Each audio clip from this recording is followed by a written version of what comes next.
Kaya po tinawag ng monok ang monok sa ngayon kasi nung una po talagang ang dinideliver po nila sa akin ay purong manok. Eh dahil po sa tatlong klase na po siya, kaya naging monok na po ang tawag sa kanya. Manok, baboy at saka po baka ang dinideliver po nila sa akin. Kaya naging monok na po ang tawag. Ako po ay 23 something na po na naghahanap buhay ng monok.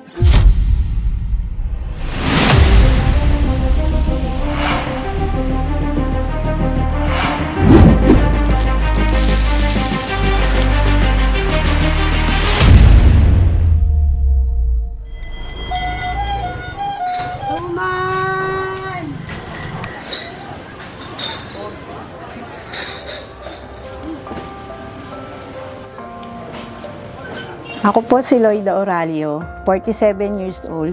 Ako po ay isang nagtitinda ng monok na sa murang halaga ay makakain po ang bawat tao.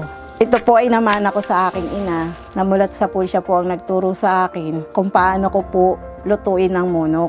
At sa kanya rin po ako natuto kung paano po mamuhay, tulad po ng pagtitinda ng monok.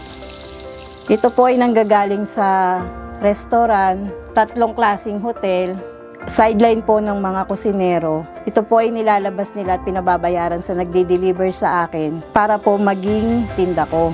Pinuntahan ko rin kasi dati po na babahala ako kung malinis ba to o marumi. Nung nakapasok po ako sa hotel na kinukuhanan nila, ay hindi po basta-basta pwedeng pumasok hanggat wala ka pong nakasuot na uniforme ng pang-hotel para po makapasok sa loob nila. At doon ko po nakita na okay naman po siya. Malinis po talaga siya dahil kinukuha lang po nila yung katas at yun po ang inilalabas nila. Wala na pong lasa. Sa totoo lang, noong una, honestly, parang medyo natatakot din kami dun sa sinasabi nilang monok kasi may mga nababasa din kaming article online, mga videos na pag sinabing dun daw sa tondo, mga pagpag, ganon, yung karne, kinukuha lang sa pinagkainan ng mga customer sa mga restaurant. Pero na-curious kami. So pumunta kami doon at personally nakita naman talaga namin at nakausap namin yung mga nagde-deliver kay Ate Loida. Yun nga, yung karne na yon is usually galing sa hotel, sa mga restaurant na pinagkuluan siya. Yung karne na yon, bali in-extract lang yung lasa niya, ginawang broth para maging soup. Tapos yung karne, wala naman kasi talagang kumakain nun or hindi naman sinaserve yun. So, ginagawang sideline daw ng mga kusinero nila. Yun ang naimbento nila na gawing monok. Ginawang hanap buhay na din daw ni Ate Loida. Nakaka-inspire din yung buhay ni Ate Loida at talagang sobrang sipag. Ang monok naman po kasi ay ikaw na ang magpapasarap kung sa paanong paraan mo siya pwedeng lutuin. Ako na lang po ang nagbibigay ng sarap at para po matikman ng mga tao at maibenta ko. Mga pamangkin ko rin po kumakain yan. Dahil nga po nalaman ko na malinis naman po yung pinagkukuhaan. Willing ako magtinda hanggang sa huling buhay ko. Yan ang aking hanap buhay. Diyan na po ako tumanda at diyan na rin po ako nakapag-asawa sa paghahanap buhay ng monok. Sa halagang 20 pesos po, may makakain na po sila at mura lang po ang halaga. Marami kang pwedeng gawin kung marunong kang dumiskarte sa buhay. Ang pagkakaalam natin, yung tondo, magulo, nakakatakot. Pero nung na-experience namin ni Kabishes yung lugar, sabi namin, ito yung isa sa pinaka-the best na napuntahan naming lugar. Kasi tulad ni Ate Loida, tulad ko, tulad natin, pare-pares lang tayo na nakikibaka sa araw-araw. Kaya itong monok na isip iluto ni Ate Loida, ay isa sa palagay kong pagkain na nakakatulong dun sa lugar na ganito. Sabi nga nila, di ba, food is an art. Itong monok, ito yung isang best example. Kasi imagine, from the meat na wala ng lasa, nilagyan mo ng mga common ingredients na pang-araw-araw, naagawa ka ng isang masarap na dish na kahit sino pwedeng bumili, kahit sino pwedeng kumain. Ito isa pride ng tondo. Ang pagluluto po ng monok ay marinate mo muna siya ng 2 to 3 hours bago ko po siya igisa. I-adobo ko po muna siya ng toyo at suka. Lalagyan ko pa po siya ng ibang ingredients para po mas lalong sumarap. At syempre meron po kaming secret na ingredients. Tsaka ko po siya igigisa sa sibuyas, bawang at tsaka po sili. Sa awa po ng Diyos, nakakaraos po kami sa isang araw. Makabenta lang po kami, okay na. Nabibigyan ko rin po kahit papano mga pamangking ko, kapatid ko. Kung gusto nila, ate penging ulam, ate penging ganito, penging monok, nuluto kami, mga pamangking ko rin po, gusto nila yan. At meron naman pong iba na customer ko, pagka hindi sakto yung pera nila, pinagbibigyan ko na rin po para po makatulong kahit sa maliit na bagay lang po. Kaya ang monok the best po sa lugar namin. At ako na rin po ang, kumbagay tawagin nila monok queen. Kasi gawa po ng kahit marami po kaming nagtitinda niyan, ako pa rin po ang pinupuntahan ng mga tao. Dito po sa Tondo, kailangan po masipag ka. At kailangan marunong ka magbanat ng buto para po sa ikabubuhay ng bawat isa. Dito na rin po ako lumaki sa Tondo, dito na ako ipinanganak. Kung tutusin po, isa po akong kusinera. Dahil sa nagkaroon po ng diferensya ang aking mata, huminto na rin po ako. Kasi mahirap po ang magluto. At ang isa pa po, tinuruan po ako ng nanay ko na maging matatag sa buhay. Dahil ako po yung unang anak niya at panganay.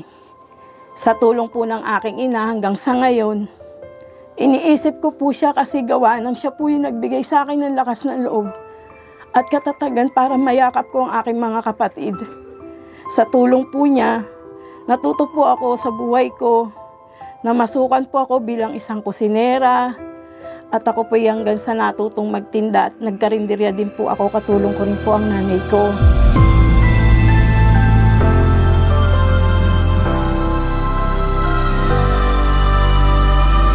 Hindi niyo po may tatanggi sa akin na hindi ko siya maalala pag po ako ay i-interviewin. Kaya po, laking pasasalamat ko siya sa kanya na siya ang naging nanay ko. Dahil sabi ko nga po, yan lang po ang pamana na may bibigay sa akin ng aking ina, ang pagluluto. At ang isa pa po, ang tatay ko rin po, tinutulungan din po ako sa aking paghahanap buhay. Kailangan po talaga masipag ka. Lalo na't kung isa kang pamilyadong tao, malalaman mo ang hirap ng buhay dahil kailangan matuto ka. Kasi unang-una, hindi natin kailangan umasa sa ibang tao at kahit may kamag-anak tayo na mayroong kaya sa buhay, hindi habang buhay, may pag-asa na tutulong sa atin. Kaya ang pagtitinda ng monok, nagsusumikap po ako. Nakakaraos po kami sa tulong ng may kapal. Salamat po sa lahat ng mga tumatangkilik ng aking paninda hanggang sa ngayon. Huwag po sana kayong magsasawa dahil habang nandyan kayo, malakas ang loob ko para maghanap buhay. Hanggat nandyan kayo, sasarapan ko ang pagluluto para sa inyo. Sa lahat po ng mga nanonood, kung nais nyo po na matikman ang aking panindang monok, punta lang po kayo sa Coral 1 Luna, Tondo, Manila at Barangay 58. Sana po mapasyalan nyo po ako at na matikman nyo ang aking tinda. Talaga naman pong manyamang Kenny ang monok. Tondo, Manila, ang tinaguriang largest district ng Metro Manila at kilala din bilang lugar ng mga matatapang. Pero kahit ang mga tao dito ay tigasin, mahilig din naman sila sa masarap na pagkain. Umpisahan natin ang food trip dito sa Coral Street, kung saan matatagpuan ang isa sa pinaka-OG, pinaka-reyna at pinakakilala pagdating sa street food ng Tondo. Ito ang Monok Queen na si Ate Loida na 23 years nang nagtitinda ng pangmalakasang ulam. Kaya't kung ang budget mo ay kulang, abay huwag kang manghinayang dahil sa halagang 20 pesos, talaga namang ayos na ayos. Tara na, tikman natin at papakin kung talaga bang ikay mapapaili sa tinda ng Monok Queen. Manda na mga kabs! Kainan na mga hams! And welcome to Tondo. Mga kabs, sinugod natin ang ever-famous na Monok, ang Monok Queen na si Ate Loida.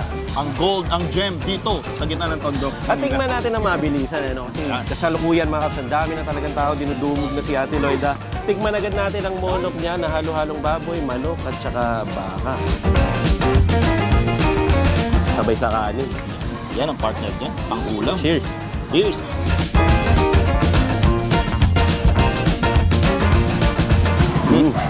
Sarap mo. Malutong na parang adobo flakes na parang chicken sisig na malutong na masibuyas yung lasa, yung pulang sibuyas. Ang tapang ng pulang sibuyas niyan, sarap. Tama-tama yung asim, yung alat na pagkakantipla ni Ate Loida.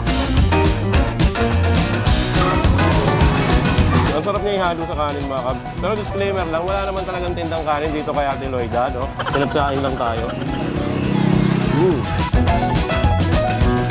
At bukod dyan mga kabs, gusto daw ng mga customer dito na pinapartneran siya doon sa tinitimplang suka ni Ate Loida. So okay din naman siya. Yung iba daw, sarsa, pero tayo ito suka. Pagka-order mo lang sa kanin. Pagka-order mo mga kabs, meron ng sukang kasama yan. Tikman natin kung totoo nga na the best ng part ng suka. Oo nga. Bagay na bagay. Pero totoo din na, siguro pwede rin ito sa kamatis, no? Pwede. Pwede sa ketchup. Di ba ketchup? Pwede mo nga doon gawin sisip sa kabis eh. Kaya man si.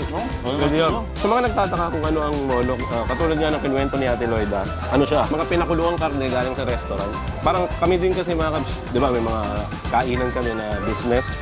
Yung mga karne pinagkuluan, siyempre kinuha lang yung lasa, extract lang. Tapos kukunin na yung karne, hindi mo na kasi gagamitin yun. Madalas kami, pinamimigay namin sa Tama. empleyado. Kaya mga kap, 100% malinis. Malinis itong mono.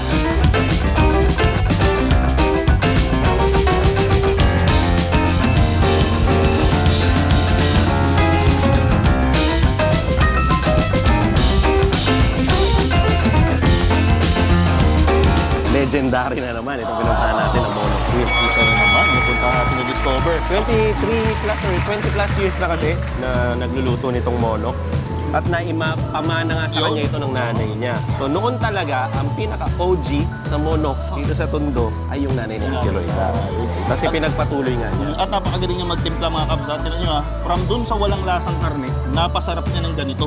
So nga pala, ayun nga, dahil nga napag-usapan natin kanina, restaurant ng mga karne ito. Yung mga karneng dumarating kay Ate Loida, wala nang lasa talaga yun. Yun. Literal, kasi in-extract na nga yun. Talagang ano na yun, plain na lang na karne. Kailangan lang niyan lagyan ng salamangka ng pagluluto yun. Tama. Talagay niya yung mga pampalasa niya para ganito na siya kasarap pag kinain mo siya. Bali yung texture lang. Ang habol mo talaga dito sa lasa. Ayun. Ang magaling pa dito, tinan mo ha, manok, baka, baboy. Pero pag pinagsama-sama mo mga kabs, hindi mo na mapipin yung texture na iba-iba. Tama. Naging isa na lang talaga siya. Ang lasa niya, isa na lang. Kasi isa na lang din way ng paglulutong ginawa ni Galing. Ate Loida dito eh. At saka monok siya, dati purong manok lang siya. May iba-ibang karne na siya. Halos lahat ng karne pinagsama-sama. Champion ang galing. Ang galing ng pagkaka-invento nitong monok na to. 20 pesos, halos lahat daw ng taong nakatira dito eh, talaga naman bumibili sa kay Ate Loida. Napaka-affordable, busog ka na. Kanin na lang kanang. Again ha, dito yan, Juan Luna, Barangay 58. Coral Street to be specific. Madali na matagpuan. Pasukin nyo lang yun. Kaya diretso lang, pagpasok ng Coral Street, makikita nyo agad. Sa kanto lang.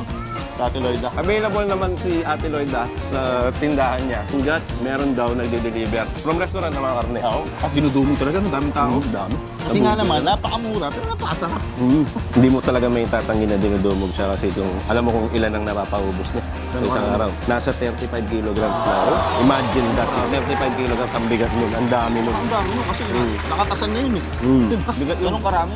Kaya pala laking kawan na nilulutuan na kanina. Ano? Solidong-solido. Solido. Again mga kabs, sa halagang 20, bisitahin nyo, try nyo ang monok ng Tondo. Located dito sa Coral Street, dito sa Barangay 58. Hindi kayo mag-iisip mga Kabs, napakasarap na experience, napaka-unique na pagkain na makikita dito sa Puso ng Tondo. Kaya tara, dalawin natin sa Ate Loida ang Monok Queen. Monok Win. Monok Queen ng Tondo. Hindi nga kayo mag-ibig. Mura na nga. Masarap pa. Okay na. Sulit na. Siguro nandito na muna kami, no? Dahil medyo dumadami na yung tao. Bilisan lang namin. Kabs, may magdadasal dito sa tabi natin. So sana na-inspire kayo dun sa kwento ni Ate Loida. Ang ganda ng mga sinabi niya. Kung hindi ka magsisipag, hindi ka magtatagumpay sa buhay. So sipag at saya lang, makasingat kayo palagi. So ingat, kaya ingat. Ngayon po kami ang Tingnan TV 2.0 na lagi magsasabi at magpapaalala sa inyo. Pag-iwanan mo na lagi yung tatandaan. Wala tayong gititis. Okay lang muna to. Manyaman. Bye. Peace out.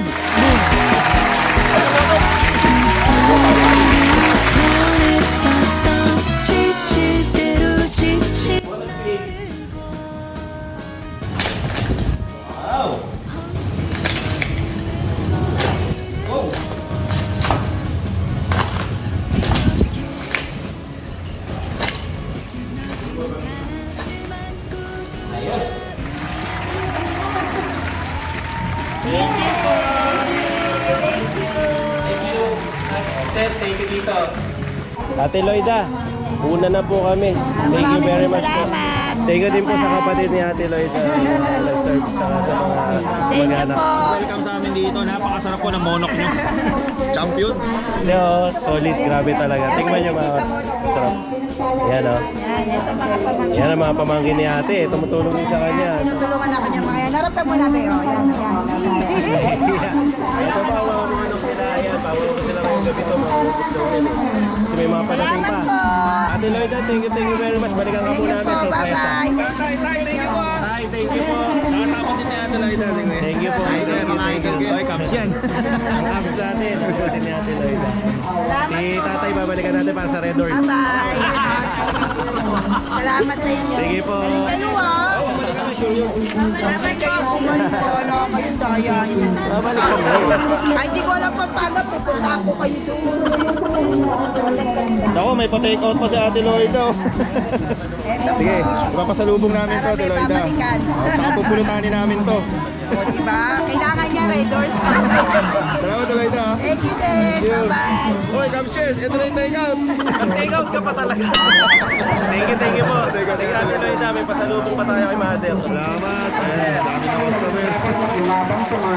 Masarap yung monok. Talagang bata pa lang ako, bumibili na ako. Sa nanay pa lang niya, kay Tita Lydia. Hanggang sa anak na. Pagluluto talagang masarap yan. Dinadayo yan dito. Yan ang monok ni Ate Loida. Saan yan? Capches, may tinuturo sa atin si Kuya Ayay dito. May lokal tayong kasama eh, siyempre. Bahay ni Asim sa Longga. Yan ang bahay ng hari ng Tondo. So wala na nakatira dito kayo kaya? Wala na po. Parang ano na lang siya, Bodega na lang. Oo. Pero sana nakikita ka kahit madilim mga kaps. Diyan daw tumira ang Manila King. Yan, hari ng Tondo.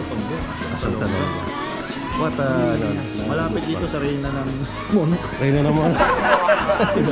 Ayan si Kuya Ayay, yan. Lokal dito sa Tondo since birth, no, Kuya. Yan, thank you. At supporter natin, Cubs, talaga. Marami sa pagsama. Napakaganda. Pinakita niya sa atin ang legendary house niya sa Tondo. Bata pa lang ako, gusto ko talaga maging hari ng Tondo. 안아주게